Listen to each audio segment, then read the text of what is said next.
पहले आपको भारत का एक नक्शा दिया हुआ है और जिसके बारे में आपसे प्रश्न पूछे गए हैं। ये भारत का नक्शा है और इसमें कितनी दिशाएं हैं? 4।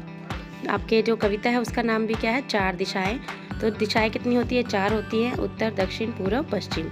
एक चीज़ हमेशा याद रखना, जो सूरज निकलता है तो सूरज के निकलने की जो दिशा है वो कौन सी है? पूर्व।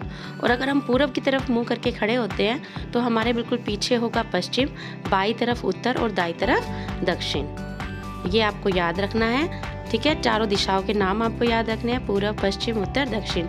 अगर हम नक्शे की बात करते हैं, अगर हम भारत के नक्शे की बात करते हैं तो जो हिमालय है या जम्मू कश्मीर, आप याद रखो, वो किस दिशा में होगा? हमेशा उत्तर की दिशा में होगा। और जो हमारे तमिलनाडु वगैरह जो राज्य हैं वो हमेशा दक्षिण दिशा में है, नीचे की तरफ, ठीक है। वो कौन सी दिशा है? दक्षिण।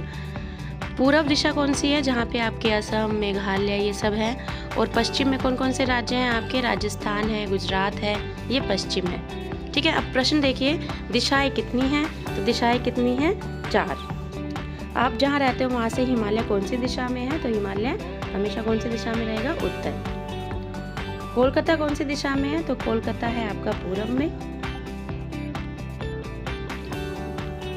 ये देखो, ये पूर्व दिशा है, ठीक है। तो यहाँ पे है कोलकाता। इसी तरह से अगले प्रश्न में पूछा है अहमदाबाद, तो अहमदाबाद है आपका पश्चिम में और मदुरई है आपका दक्षिण। इनको लिखना कैसे है वो देख लेते हैं।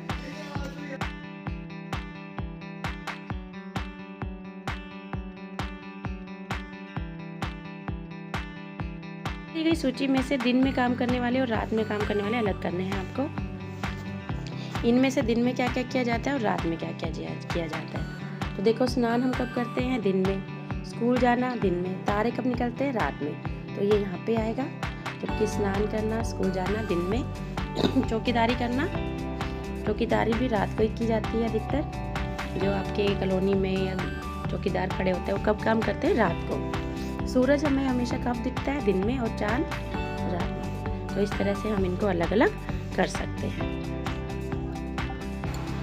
अगला प्रश्न देखिए, जिसमें आपको अक्षरों को सही क्रम में लगाकर शब्द बनाना है। तो पहला देखिए क्या बनेगा? तो पहला बनेगा पूरब, अगला है आपका बादल, उसके बाद है उगता, मिनट, सूरज और लास्ट है आपका दक्षिण।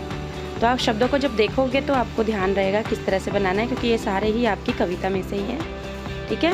अगला प्रश्न देखिए, जिसमें आपको लिखने हैं विलोम शब्द। तो पूरब का विलोम क्या होगा? उल्टा क्या होगा? पूरब हमारे आगे तो हमारे पीछे क्या होता है? पश्चिम। दिन, दिन का क्या होगा? रात। प्रकाश, प्रकाश मतलब क्या होता है? उजाला, रोशनी। तो इसका विपरीत क्या हो जाएगा? अंधकार। इसी तरह से दाई, तो दाई की उल्टी तरफ क्या होता है? बाई, है ना, बाया होता है, बाई तरफ। उत्तर, तो उत्तर के विपरीत क्या होता है? दक्षिण। और पीछे का क्या होता है? आगे। अगला प्रश्न देखिए, आपको चित्र देख के दिशाओं का नाम बताना है। जैसे पहले चित्र में आपको क्या दिखाई दे रहा है? सूरज निकल रहा है। सूरज कहाँ से निकलता है? पूरब से। इसी तरह से हिमालय कौन सी दिशा में है? उत्तर में।